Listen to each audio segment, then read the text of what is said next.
When we look at the world we live in, we see that things aren't going well and everything is turned upside down. Urgent questions arise within us.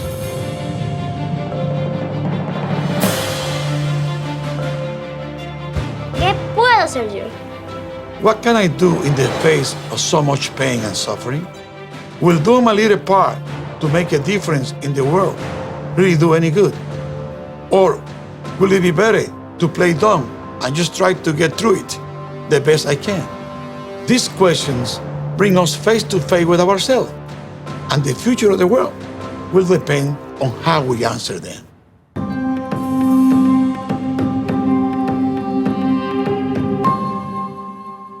One of the most fascinating characters in the Old Testament is the king and prophet David, who defeated Goliath, the giant, with a stone and a slingshot.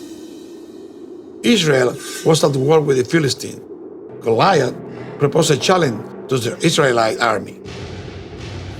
If anyone fought against him and emerged victorious, they will win the war. Otherwise, they will lose and be enslaved. None of the soldiers from Israel accepted the challenge. They weren't stupid. They were prepared to fight, but not against a giant. David was very young at the time. He was at the military camp bringing food to his brothers. He heard Goliath's challenge and decided to confront him. He was a shepherd, not a soldier. He hadn't mastered the sword, but rather the slingshot. He knew that he was skilled at using this weapon and took advantage of it. He gathered 5 stones from the string and refused to wear armor. David was afraid, but very brave. He had faith and was convinced that he could defeat the giant. David's triumph over Goliath is a powerful symbol of the value of determination and iron will in the face of an enemy who appears to be vastly superior. All of us will face enemies like that throughout our lives.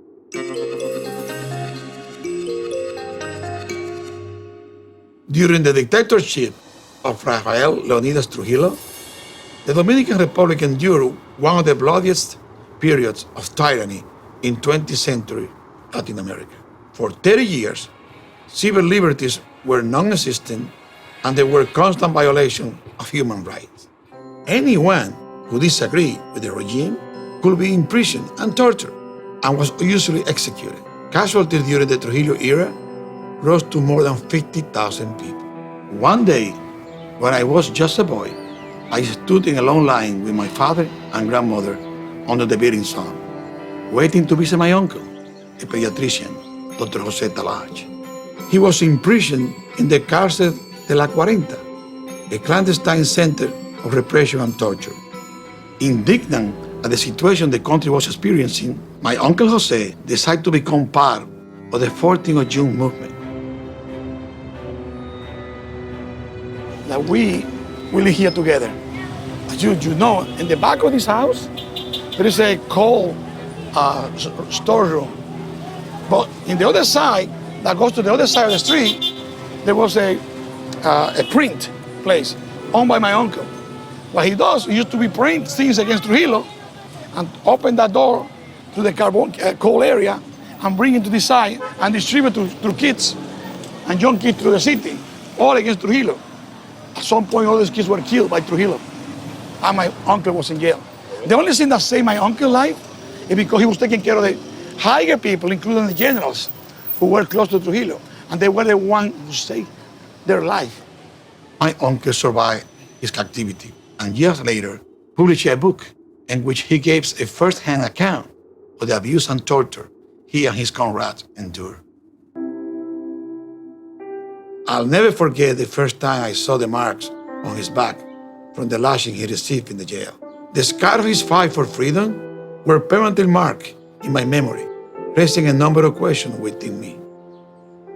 ¿Por qué existe el mal en el mundo? Porque hay personas que en lugar de usar las manos para sanar y salvar vidas, las usan para herir y matar. ¿Por qué existen instrumentos de tortura para hacer todo lo contrario, para hacer sufrir y matar? My uncle made use of medical instruments to cure his patients and alleviate their pain. He embodied love for his fellow human beings and nurtured his Catholic faith in the Crucilos in Christianity. This is the picture of my uncle. This is exactly where, in this place, this is the place he practiced. He took care of millions of children here that he saw just for sometimes for $1 of doing exchange, whoever you produce in your farm, because from every farm, every countryside area and the city, they were coming here to see him. Besides that, he was doing Pueblo Nuevo consults totally free. And he took care of them. They had to put it in bed to get an IV, whatever they need. He was doing that for free. Él es médico pediatra de todos los niños de aquí. Aquí me trajeron, a mí me salvan la vida muchas veces. My uncle's fight against the Tira de Trujillo, one of the most valuable lessons he taught me, and one that inspired me in every battle I have faced throughout my life.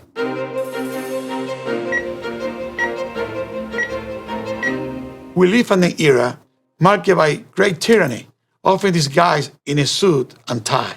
For example, public health systems have been designed to enrich and serve the financial interests of big corporations instead of serving the people.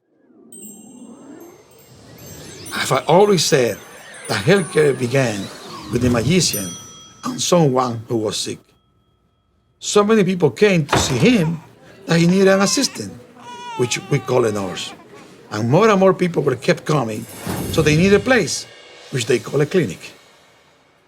It didn't start with the building, which is where most of the business begin, because healthcare isn't a business. Healthcare begins with the relationship between a doctor and a patient.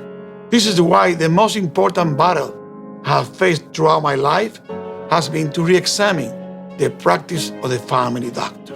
It is the antidote to the dictatorship of multinational healthcare corporations. But while we maintain a system in which we spend millions and millions of dollars, not to save lives, but to save a building and what goes on inside the building, our fight will be like that of David and Goliath. But be careful. If we help a patient with diabetes who doesn't have proteinuria, that patient will no longer need dialysis.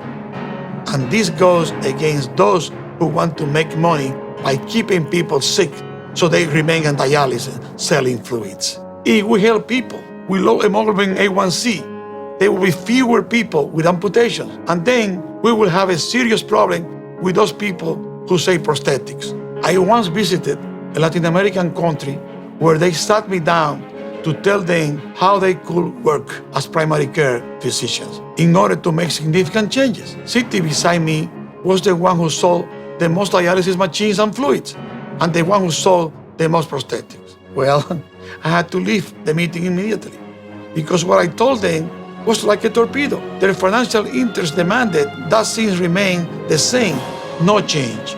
Let's go back to the initial question. What can I do in the face of so much pain and suffering? Even today, at my age, I have many questions, just like anyone else. However, at home, from my family, I learned the guiding principle that has motivated all my actions. Don't wait for others to do what you can do.